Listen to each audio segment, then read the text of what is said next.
요즘 시장을 보면 이런 생각이 듭니다. AI 하면 결국 NVIDIA 아닌가? 그런데 여기서 질문 하나가 생깁니다. 망한 줄 알았던 인텔 주가는 왜 다시 움직이고 있을까요? 인텔은 한동안 시장에서 거의 잊힌 회사였습니다. 예전에는 PC와 서버용 CPU의 절대 강자였지만 AI 시장이 열리면서 분위기가 완전히 바뀌었습니다. AI 초반 시장은 GPU 싸움이었습니다. 그리고 그 중심에는 NVIDIA가 있었습니다. 반대로 인텔은 CPU 중심 회사였고 파운드리 경쟁에서도 TSMC에 밀렸습니다. 그래서 시장은 인텔을 이렇게 봤습니다. 인텔은 끝났다. 그런데 최근 흐름이 조금 달라지고 있습니다. 인텔 주가가 강하게 움직였고 시장은 다시 인텔을 보기 시작했습니다. 이유는 단순히 주가가 싸서 오른 것이 아닙니다. AI 시장의 구조가 조금씩 바뀌고 있기 때문입니다. 지금까지 AI는 학습 중심이었습니다. 쉽게 말하면 엄청난 데이터를 넣고 모델을 똑똑하게 만드는 단계였습니다. 이 단계에서는 GPU가 핵심이었습니다. 그래서 NVIDIA가 시장을 장악했습니다. 그런데 이제 AI는 학습에서 추론으로 넘어가고 있습니다. 추론이 뭐냐면 만들어진 AI를 실제 서비스에서 계속 쓰는 단계입니다. 우리가 챗GPT에 질문을 하면 답변이 나오죠. 기업들이 AI 상담원, AI 검색, AI 비서 같은 서비스를 계속 돌리는 것도 추론입니다. 여기서 중요한 점이 있습니다. AI는 GPU만으로 돌아가지 않습니다. 서버 전체가 같이 움직여야 합니다. CPU가 필요하고 메모리가 필요하고 네트워크가 필요하고 전력과 냉각도 필요합니다. 그러니까 돈의 흐름이 바뀌는 겁니다. 처음에는 누가 가장 좋은 GPU를 만드느냐가 중요했습니다. 그런데 이제는 그 GPU를 어떻게 안정적으로 돌리느냐가 중요해지고 있습니다. 바로 여기서 인텔이 다시 등장합니다. 인텔은 GPU 전쟁에서는 밀렸습니다. 하지만 CPU, 서버, 데이터 센터, 파운드리, 패키징 쪽에서는 아직 무시할 수 없는 회사입니다. 물론 인텔이 갑자기 NVIDIA를 이긴다는 이야기는 아닙니다. 그건 너무 앞서간 해석입니다. 핵심은 이겁니다. AI 시장이 칩 하나만 보는 시장에서 인프라 전체를 보는 시장으로 넓어지고 있다는 겁니다. 그리고 인텔은 그 인프라 시장에서 다시 기회를 노리고 있습니다. 여기서 또 하나 중요한 인물이 있습니다. 바로 현재 인텔 CEO 린-뷰텐입니다. 많은 사람들이 인텔 CEO를 미셸 잔스턴 홀트하우스로 알고 있을 수 있습니다. 그 이유가 있습니다. 미셸 잔스턴 홀트하우스는 한때 임시 공동 CEO 역할을 맡았습니다. 그래서 헷갈릴 수 있습니다. 하지만 현재 인텔의 공식 CEO는 린-뷰텐입니다. 린-뷰텐은 단순히 반도체를 잘 아는 사람이 아닙니다. 회사를 바꾸는데 강한 인물로 평가받습니다. 그는 과거 케이던스 디자인 시스템즈라는 회사를 이끌었습니다. 이 회사는 반도체 설계 소프트웨어 분야에서 중요한 회사입니다.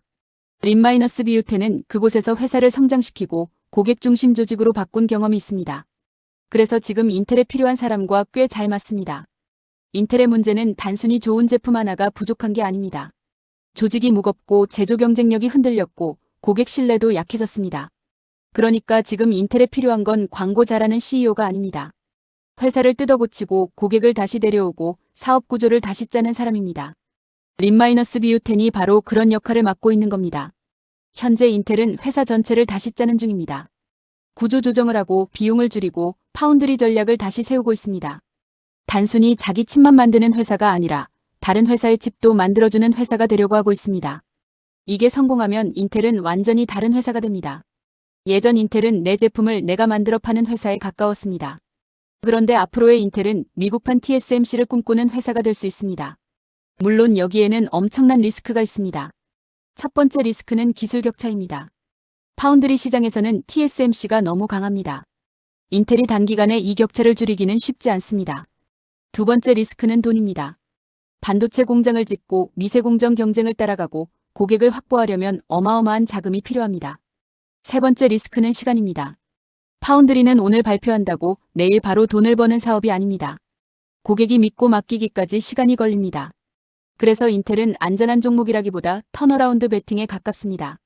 쉽게 말하면 이런 겁니다. 인텔을 사는 건 지금 잘 나가는 회사를 사는 게 아닙니다. 다시 살아날 수 있는 회사를 사는 겁니다. 이 차이를 알아야 합니다. 지금 인텔 주가가 오른 이유는 숫자 하나 때문만이 아닙니다. 시장이 인텔을 다시 평가하기 시작했기 때문입니다. 예전에는 인텔을 낡은 반도체 회사로 봤습니다. 그런데 지금은 이렇게 보기 시작합니다. AI 인프라가 커지면 인텔에게도 다시 기회가 생길 수 있다.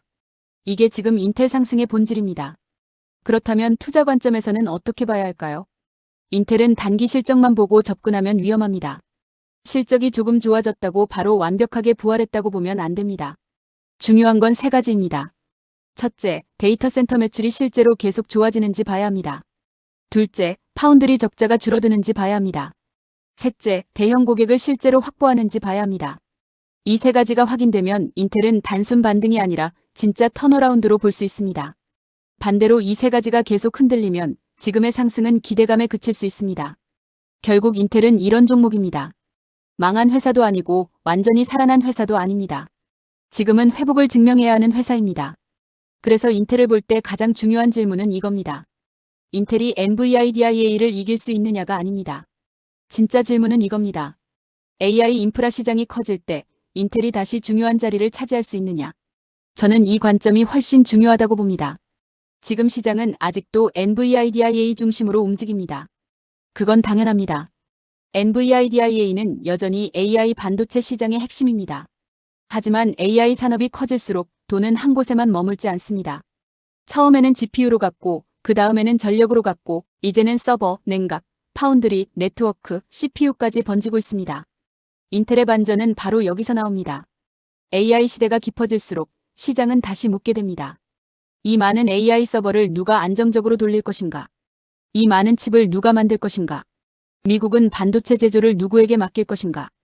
이 질문 속에서 인텔은 다시 무대 위로 올라오고 있습니다.